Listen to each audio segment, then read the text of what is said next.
We're going to recap the slip I sent out yesterday in the free Taco Tuesday video. Paulo Banchero, as I called, decent taco. Franz was out, so there's going to be more offensive opportunities for Paulo just at the forward position for the Magic. He ends up soaring over this 14.5 line, cashes it. Unfortunately, this slips on me. Both the plays I give out to pair with the taco did not cash. Jacoby Walter went over his line we had under on, and Brennan Laurent went over his rebounds line that we had under on as well. So this one's going to chalk it downward. We're up to 19.25 units. I want to say these in the beginning of every video just so I'm keeping track also of where we're at. So we're at 19.25 units from the start of the channel, which is obviously still amazing. If you put $100 down on each slip that I've given out since the beginning of these videos, you'd be up $1,925. So this one little slip, we could afford a couple losses right now. Yes, a bit of a cold streak. It's fine. We will get back into the green. I promise you. The only thing that I could say in defense is that the slates have been terrible, especially this week with NBA Cup. Not as many games going on in the league. And even today, I think we got like 3. We're going to hope that some NHL, maybe some NFL picks can come through for us so we can round off a nice slip. As usual, I'm using the tools from ParlayersFS.com. First one, Player Prop Optimizer, always compares the lines from Prizepicks back to other apps like Prizepicks and the major sportsbooks to see where we're getting the best value for a line and where we could capitalize on discrepancies between the lines from Prizepicks and those other lines that we see on the market. And we got the Sharp Money tool, newer tool that dropped on the site, that we can compare the Prizepicks lines to sportsbooks and peer-to-peer exchanges like Novig, ProfitX. So basically you're just betting against other people, and we could see where the sharp money is going. We could follow the sharp bettors direction. These guys that have the multi-million-dollar projections, the models, all the best tools in their hands, so we could follow their direction on where they want to put their money, and obviously large sums of it. And it just gives us basically more confidence on where our direction should be when creating these slips. With that being said, I want to jump right in. I feel like there's going to be a lot of there's gonna be some good value on, there's gonna be some good value on both the tools right now. One that I was eyeing before, it is gonna be from this Sunday game. And I keep saying I wanna get in plays that are just from the day of recording. So anything today, that would be December 10th. I'm saying screw that today. We're gonna take this game from the 14th, the Browns at the Bears game. I want this Isaiah Bond receiving yards under 17.5, only because we got a line on Novig for exactly the 17.5 line. And as you see a lot of times for NFL, especially yards, because it's very like, the yards could jump a lot. Like if I take an example here for yards, like you see here, receiving yards, DeAndre Hopkins at 16.5. The only Novig line right now that's being offered as a heavy plus line is obviously 39.5. Like he's not going for 40. Like there's a very unlikely chance if his line's at 16.5 around the market. Obviously he's not gonna be favored to go for 40 yards. So the fact that we get kind of the same line on Prizepicks, and you could one-to-one it on Novig here at 17.5, and they're still telling us that is over 17.5 is a heavy plus 116 underdog. This is a play that really caught my eye right at the top of this Sharp Money tool. So the Novig reference plus 116 to us over. I'll check ProfitX if they have it as well.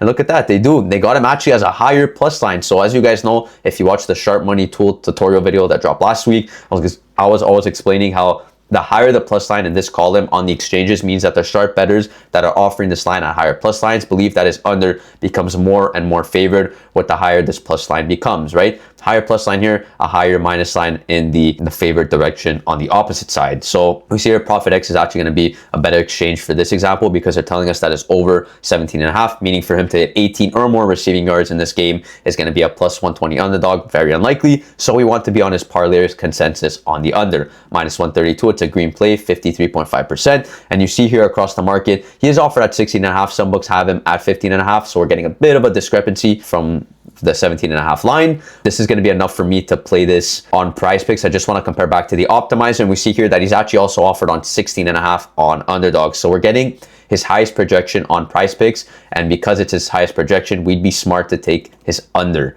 right? You want to be under on his higher projection. I call these ceiling projections, meaning that wherever he's priced the highest on the market, we'd be very, very remiss if we did not take his under on. There's no point to go over, because if you wanted to play his over for whatever reason, it's not favored. If you did, you'd want to get in on a book. FanDuel, they're offering 50-50 on both the over under, because this would be a floor projection, right? It's one of the lower projections on the market. Because we have his higher one here on Prizepicks, we're going to go for his under. I checked the alternate lines just to see where Prizepicks kind of is feeling him out as, and they're saying that, yeah, he's very unlikely to go for 20 or more receiving yards, and this is going to be enough for me to just put this in as our first play of the day. I know it's going to suck. We have to sweat. If the slip makes it through, we're going to have to sweat till Sunday's game, or when is it? I believe it is Sunday's game. We're going to have to sweat for this Isaiah Bond play. But the values here right now, I'm going back on what I said in the past couple videos. I want to secure the value when I see it. And talking about securing value, we get a game, or we get a play for tonight's game against the Thunder. We got Jordan Goodwin from the Suns, under 7.5 points at -138 consensus odds favorite. He's not offered on Underdog Fantasy, DraftKings Pick 6. We can assume he's been removed or discounted on his under on either of those platforms. And I say that because there's no data points in these columns here, which is exactly what I want to see when I'm using the optimizer. We go to compare him to the major sports books across the market, and we see here that he's offered on 4 books here at 6.5. So we're getting a good discrepancy with a points line. So instead of 7.5, he's offered at 6.5. So we already know that we're dealing with a ceiling projection here, as I just mentioned earlier in the video, that we could go on his under. I'm going to see if he's on the, yeah, so he is on the exchanges. Novik right away, plus 125. See, the line doesn't match up here, so we know he's still a favorite, a heavy underdog to go for 12 or more. That's kind of already given. We already know that considering his line's already at 6.5 and 7.5, so maybe this column's not our best friend here, just to say that maybe Novik has him at a different line. Okay, so perfect. Novik actually has him at the 1-to-1 7.5 line here. He's a plus 120 underdog, so similar underdog kind of odds that we're dealing with Goodwin as we had with Isaiah Bond. So I'm going to see if Goodwin's still on the board here. He is 7.5 points. I'll check the last 5. This is not looking good if you guys just bet on the last 5. Luckily, unfortunately for us, we do not look at the last 5 as a make or break for these picks. Why do we do that?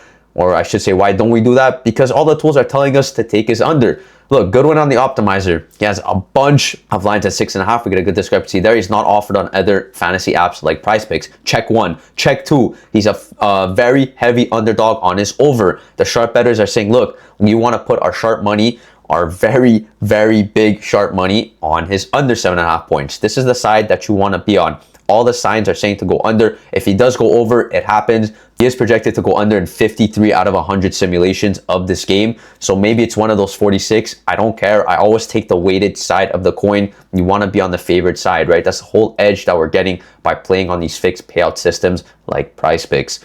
So don't be hurt if it chalks or whatever, said, oh, the tool told me it was going to hit. No, the tool said that he has a better chance to hit his under than his over. That's what the tool's telling you, and these are the sides that you want to be on. So we got 2 picks right now, and what, I won't have to dig too hard. There's not that much value just on the board in general. Like I said, slate for all the sports are kind of rough right now. I did get out a play of the day before, and I still believe it's on the board because for some reason I think it was a green play, then it reverted down to a yellow play. I don't really care. You guys are going to get now a verbal explanation of my play of the day that I sent out on the Discord, which is free, by the way, to join, and on my socials like Twitter.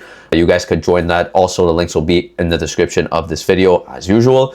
And for some reason, it's still yellow. I don't care. It's still on the board. We're gonna roll with it today. Shai rebounds under 5. It's a -103 here. And you guys know, whenever I see a push line, a line that's ending in 0.0, not in 0.5, that when I see a minus line in this column here are our consensus average of all the books here and what they're thinking. When I see a minus line here on a push prop, so we're basically saying rebounds under 5, we're basically saying that there's a good enough chance that Shai goes for 4 or less rebounds in this game, right? Because -103 means that a book, whatever, we'll just take an average. So we'll go for FanDuel here.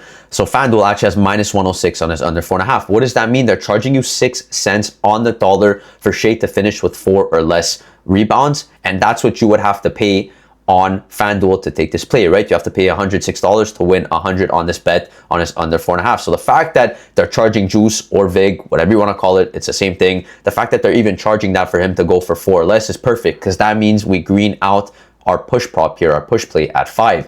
Then what happens if he does it? If he hits 5, well, that's what he's favored to do. In this case, if he hits 5, he's just going to go for a gray play here instead of green it out. So then it just reverts down, instead of a 6x, it reverts down to the nearest payout for a 2x, which I believe is a 3x payout. I like the odds here that he goes for 4 or less, just according to the market and the books here. -106 to his under on FanDuel. You see a bunch of other books that have minus lines to his under as well. That's a great play. Still surprised, honestly, it's on the board. And if I check the alternate lines here, something else I explained while I did the breakdown in my Discord, that Look, he has a 3.5. His nearest goblin is a 3.5. So this is Prizepicks telling us that yes, his 4 plus rebounds is favored. Then we could just see that his demon prop is offered. His nearest demon prop to his regular line at 5 is offered at 5.5. And this means that Prizepicks is like, yes, his 5 or less rebounds is favored as well. So where does that leave the range? 4 plus rebounds favored, 5 less rebounds favored. That gives us that range to work with, that Shai or that Prizepicks believes Shai will finish in that 4 to 5 rebound zone. And this is perfect